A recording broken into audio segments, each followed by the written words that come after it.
नमस्ते बच्चों, कैसे हैं आप? बहुत दिन हुए हमने पढ़ाई नहीं की, लेकिन अब हिंदी व्याकरण एवं रचना प्रबोध मतलब हम अब व्याकरण पढ़ेंगे। ये व्याकरण जो है हिंदी व्याकरण एवं रचना प्रबोध कक्षा 9 से 12 तक सरकारी स्कूलों में निःशुल्क बच्चों को वितरित की जाती है। बहुत ही अच्छी व्याकरण है, बहुत ही सरल भाषा में लिखी गई और अपने आप में परिपूर्ण। तो इसके पहले अध्याय भाषा, व्याकरण एवं लिपि का परिचय, इसका हम आज अध्ययन करेंगे। भाषा क्या होती है? भाषा वह है जो हम बोलते हैं, जिसे हम बोलते हैं, बातचीत करते हैं, अपने मन के भावों को, विचारों को दूसरे तक पहुंचाते हैं। वह भाषा, वह बोली, जिसे हम बोलचाल की भाषा में बोली बोलते हैं, वह भाषा होती है। और व्याकरण वह होता है, यह व्याकरण वह शास्त्र होता है जिससे हम भाषा का शुद्ध ज्ञान प्राप्त कर सके, है ना। एक भाषा कैसे शुद्ध बोली जाए, लिखी जाए, पढ़ी जाए, इसके नियमों की जानकारी हमें व्याकरण के माध्यम से मिलती है। और लिपि क्या होती है? जो हम बोलते हैं, मौखिक रूप से जिस भाषा का हम प्रयोग करते हैं, हम बोलते हैं, मैं जो ये बोल रही हूँ उसे कैसे मैं लिखूँगी, तो जो लिखने का तरीका होता है, लिखावट होती है, ये जो ध्वनियाँ मैं बोल रही हूँ उनको लिखने के लिए हम जिन चिन्हों का प्रयोग करते हैं वह लिपि कहलाती है। यानी भाषा की ध्वनियों को लिखने के लिए जिन चिन्हों का प्रयोग किया जाता है वह लिपि कहलाती है। ठीक है, तो भाषा, व्याकरण और लिपि का एक थोड़ी सी जानकारी आपको दे दी है। अब हम इसको पढ़ते हैं, पाठ को। मानव जाति के विकास के सुदीर्घ इतिहास में सर्वाधिक महत्व संप्रेषण के माध्यम का रहा है और वह माध्यम है भाषा। मानव जाति के विकास के सुदीर्घ इतिहास में मतलब जब से मानव जाति का प्रारंभ हुआ है आज तक वह विकसित होकर जिस स्थिति में पहुंची है या जिस अवस्था में पहुंची है, इस इतिहास को हम देखें, सुदीर्घ माने इतने लंबे इतिहास को हम देखें कि मानव जाति का प्रारंभ जब हुआ और आज तक जिस अवस्था में वह पहुंची है, उसमें सबसे अधिक महत्व किस बात का रहा है? संप्रेषण का, है ना। संप्रेषण के माध्यम का रहा। संप्रेषण माने हम अपनी बात को कहीं पहुंचा सकें, प्रेषण माने भेजना, और हम अपने मन की बात को या विचारों को हम कैसे एक जगह से दूसरी जगह भेज सकते हैं, एक व्यक्ति से दूसरे व्यक्ति तक भेज सकते हैं। हर बात में संप्रेषण का माध्यम रहा है और वह माध्यम है भाषा। मतलब हम अपनी बात को कैसे एक दूसरे तक पहुंचा सकते हैं, अपने मन के भावों को, विचारों को, उसका माध्यम है भाषा। मनुष्य समाज की इकाई होता है ना, और मनुष्यों से ही समाज बनता है। इकाई माने एक, तो एक मनुष्य होता है और कई मनुष्य मिलकर के समाज का निर्माण करते हैं। समाज की इकाई होने के कारण परस्पर विचार, भावना, संदेश, सूचना आदि को अभिव्यक्त करने के लिए मनुष्य भाषा का ही प्रयोग करता है। एक मनुष्य दूसरे मनुष्य तक अपने विचारों का, अपनी भावनाओं का, अपने संदेश या अपनी सूचना जो भी उसके पास है उसको अभिव्यक्त करने के लिए, कहने के लिए, बताने के लिए वह भाषा का प्रयोग करता है। यह भाषा चाहे संकेत भाषा हो अथवा व्यवस्थित ध्वनियों, शब्दों या वाक्यों में प्रयुक्त कोई मानक भाषा हो। संकेत माने हम इशारों से अपनी भावनाओं को व्यक्त करें, या व्यवस्थित ध्वनियों, शब्दों और वाक्यों के माध्यम से जो बनी हुई कोई मानक भाषा है। मानक भाषा क्या होती है? मानक भाषा का वह रूप होता है जिस क्षेत्र में वह भाषा बोली जाती है। मतलब जिस भाषा को मानक रूप दिया गया है वह भाषा और पूरे क्षेत्र में शुद्ध मानी जाती है, और जिसे उस प्रदेश का शिक्षित और शिष्ट व्यक्ति, शिष्ट समाज अपनी भाषा का आदर्श रूप मानता है और अपने हम हर कामकाज में, बोलने में, लिखने में, शिक्षा प्राप्त करने में, प्रशासनिक कामकाज में उसी का प्रयोग करता है, वह मानक भाषा कहलाती है। तो वह भाषा मतलब मनुष्य अपनी बात को व्यक्त करने के लिए जिस भाषा का प्रयोग करता है वह भाषा चाहे संकेत वाली भाषा हो या व्यवस्थित ध्वनियों, शब्दों या वाक्यों में प्रयुक्त कोई मानक भाषा हो। भाषा के माध्यम से ही हम अपने भाव और विचार दूसरे व्यक्ति तक पहुंचाते हैं और दूसरे व्यक्ति के भाव और विचार जान पाते हैं। हम बोलते हैं तो हमारे भाव व्यक्त होते हैं, जब दूसरा व्यक्ति बोलता है तो उसके भाव और विचार व्यक्त होते हैं। तो भाषा ही वह साधन है जिससे हम अपना इतिहास, अपनी संस्कृति, संचित ज्ञान, विज्ञान और अपनी महान परंपराओं को जान पाते हैं। जब हम बोलते हैं और उसी को जब हम लिखते हैं, लिखकर हम अपनी भावनाओं और विचारों का संग्रह करते हैं, तो आने वाली पीढ़ियां उसी को पढ़ करके, उस साहित्य को, उन ग्रंथों को, उन पुस्तकों को पढ़ करके अपना इतिहास, अपनी संस्कृति और जो भी ज्ञान विज्ञान अब तक प्राप्त किया है और संचित किया है और महान परंपराएं जो हमारी रही है उनको हम उस लिखित भाषा के माध्यम से जान पाते हैं, लिखित साहित्य के माध्यम से जान पाते हैं। ठीक है, आ रही बात समझ में? संसार में संस्कृत, हिंदी, अंग्रेज़ी, बंगला, गुजराती, उर्दू, मराठी, तेलुगु, मलयालम, पंजाबी, उड़िया, जर्मन, फ्रेंच, इतालवी, चीनी जैसी अनेक भाषाएं हैं, है ना। संसार में इतनी भाषाएं हैं। भारत अनेक भाषा भाषी देश है। भाषा बहुत विस्तृत जनसंख्या वाला देश है, तो यहाँ बहुत भाषा भाषी लोग रहते हैं और अनेक बोलियों और भाषाओं से ही मिलकर भारत राष्ट्र बना है। तो भारत के हर प्रांत के भी कई हिस्सों में कई बोलियाँ, कई भाषाएं बोली जाती है और उन्हीं सबसे मिलकर के भारत राष्ट्र बना है। संस्कृत हमारी सभी भारतीय भाषाओं की सूत्र भाषा है। सूत्र भाषा माने सभी जो भाषाएं हैं, भारतीय भाषाएं, वे सब संस्कृत से उत्पन्न हुई हैं। सबसे पहले संस्कृत हुई और उसके बाद ये सभी भाषाएं उससे उत्पन्न हुई, इसलिए संस्कृत हमारी सभी भारतीय भाषाओं की सूत्र भाषा है। और वर्तमान में हिंदी हमारी राजभाषा है, राजकार्य की भाषा है, सरकार के द्वारा घोषित राजकीय भाषा है।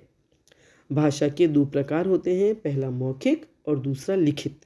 मौखिक भाषा आपस में बातचीत के द्वारा, भाषणों तथा उद्बोधनों के द्वारा प्रयोग में लाई जाती है। मतलब मौखिक भाषा जो हम मुख से बोलते हैं वह आपस में बातचीत के लिए, भाषण के लिए और उद्बोधन, प्रवचन, इसके लिए प्रयोग में लाई जाती है।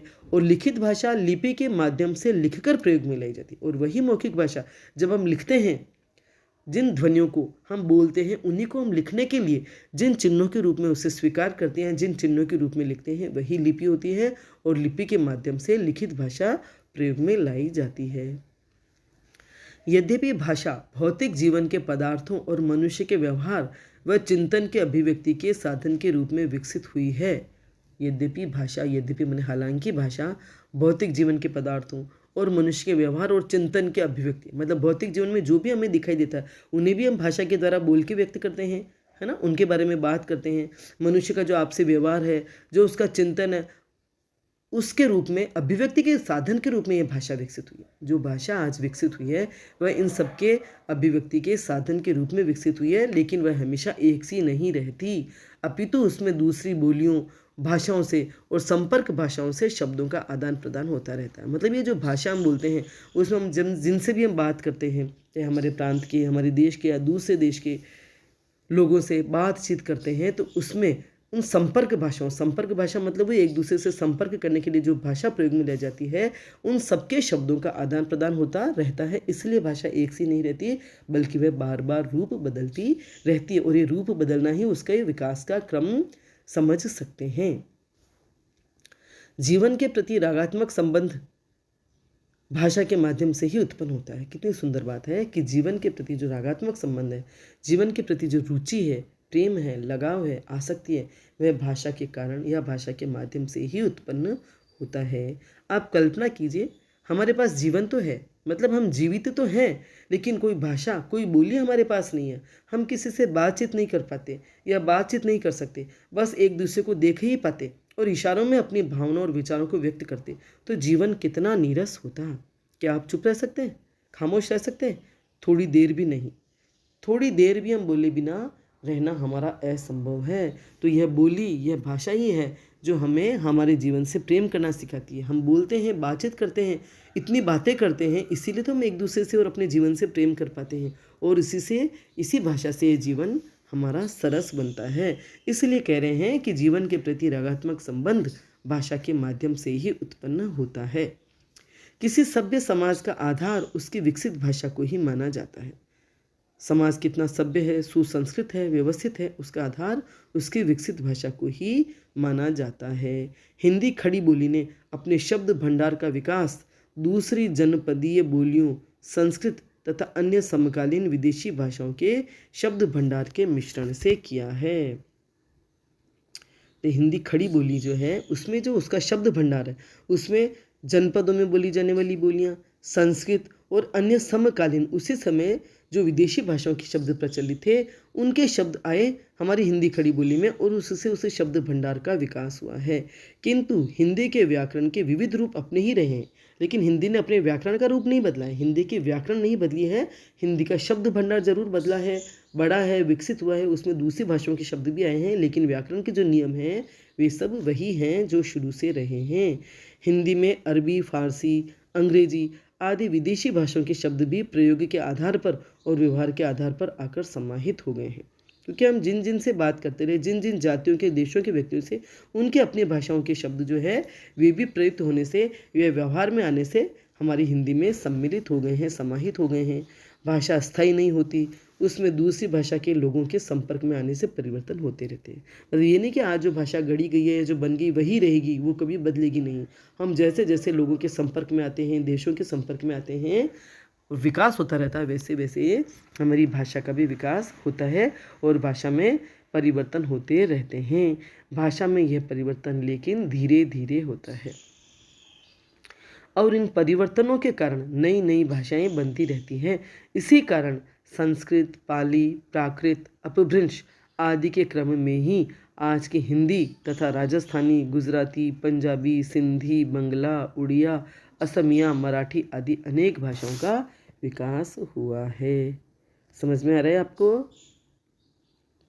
बहुत ध्यान से पढ़ें, 2 बार पढ़ें, 2 बार सुने तो आपको अवश्य याद भी रह जाएगा और समझ में भी आ जाएगा। तो आगे बढ़ते हैं हम। अब पढ़ रहे हैं भाषा के भेद। जब हम आपस में बातचीत करते हैं तो मौखिक भाषा का ही प्रयोग करते हैं। जब हम बात करते हैं तब हम मौखिक भाषा का प्रयोग करते हैं और पत्र, लेख, पुस्तक, समाचार पत्र आदि में लिखित भाषा का प्रयोग करते हैं। यानी हम भाषा को लिखते हैं, उन जो बोलने वाली ध्वनियाँ हैं उनको हम चिन्हों के आधार पर लिखते हैं और ये सब लिखते समय, पत्र, लेख, पुस्तक लिखते समय जिस भाषा का प्रयोग करते हैं वह भाषा लिखित भाषा कहलाती है। विचारों का संग्रह भी हम लिखित भाषा में ही करते हैं। हमारे जो विचार होते हैं, जो भाव होते हैं, उन्हें हम एकत्र करते हैं, उनका हम संग्रह करते हैं, तो वह लिखित भाषा में ही होता है। मौखिक भाषा तो अभी हमने बोला वो हवा हो गया, खत्म हो गया, लेकिन उसका हम संचय कैसे कर सकते हैं, एकत्र कैसे कर सकते हैं, ताकि आने वाले लोग, हमारी आने वाली पीढ़ियाँ हमारे भाव और विचारों को पढ़ सके कि हमने कब क्या बोला, क्या सोचा, क्या लिखा, क्या अभिव्यक्त किया, है ना। तो भाषा के 2 भेद हुए, मौखिक भाषा और लिखित भाषा। मूलतः सामान्य जन जीवन के बीच बातचीत में मौखिक भाषा का ही प्रयोग होता है। बात समझ में आई?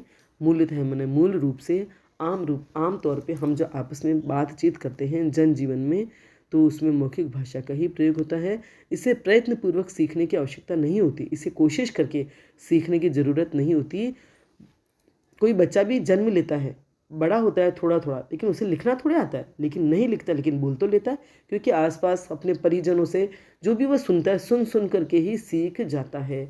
चीज़ों के माध्यम से सीखता है, बोलने के माध्यम से सीखता है, चित्रों के माध्यम से सीखता है, जो देखता है उसे बताया जाता है और इस तरह से वह बोलना सीख जाता है। लिखना तो वो बहुत बाद में सीखता है। तो इसे प्रयत्नपूर्वक सीखने की आवश्यकता नहीं होती, बल्कि जन्म के बाद बालक द्वारा परिवार और समाज के संपर्क तथा परस्पर संप्रेषण व्यवहार के कारण स्वाभाविक रूप से ही मौखिक भाषा सीखी जाती है। एक दूसरे के साथ हम जो अपनी बात का, भावों का आदान प्रदान करते हैं, उससे हम मौखिक भाषा तो सीख लेते हैं, जबकि लिखित भाषा की वर्तनी और उसी के अनुरूप उच्चारण प्रयत्नपूर्वक सीखना पड़ता है। लिखित भाषा के लिए जो लिपि होती है, उसकी वर्तनी को, उसके चिन्हों को और उसी के अनुसार उनके उच्चारण को हम कोशिश करके सीखते हैं, बार बार उच्चारण करके सीखते हैं।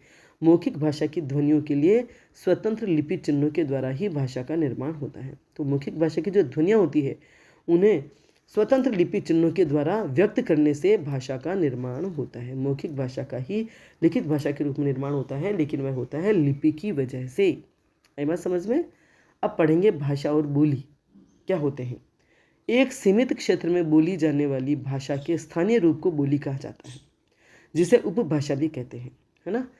एक जैसे हिंदी है, हिंदी भाषा हमारे देश की राजभाषा है, तो ये तो पूरे देश का जो विस्तृत क्षेत्र है उसमें बोली जाती है, इसलिए ये भाषा कहलाती है। लेकिन देश के कई छोटे छोटे हिस्सों में कई क्षेत्र हैं, कई राज्यों में विभाजित है, जिलों में विभाजित है, गाँवों में, कस्बों में बटा हुआ हमारा देश। तो ऐसे सीमित क्षेत्र में, छोटे छोटे क्षेत्रों में जो भाषा बोली जाती है, जो बोली बोली जाती है, उस भाषा के स्थानीय रूप को बोली कहते हैं और जिसे हम उपभाषा भी कहते हैं। कहा गया है कि कोस कोस पर पानी बदले 5 कोस पर पानी। आपने अपनी दादी, नानी, बुजुर्गों के मुंह से सुना होगा कि कोस कोस पर पानी बदले और 5 कोस पर पानी। हम थोड़े दूर जाते हैं और पानी का स्वाद बदलता है, तो हम कहते हैं यार ये क्या, पानी सब जगह अलग अलग कैसे होता है। तो ऐसे ही थोड़ी दूरी पर जाने के बाद भाषा, बोली भी बदल जाती है। तो वहाँ जो बोली जाने वाली होती है उसे हम बोलते हैं बोली। हर 5-7 मील पर बोली में बदलाव आ जाता है।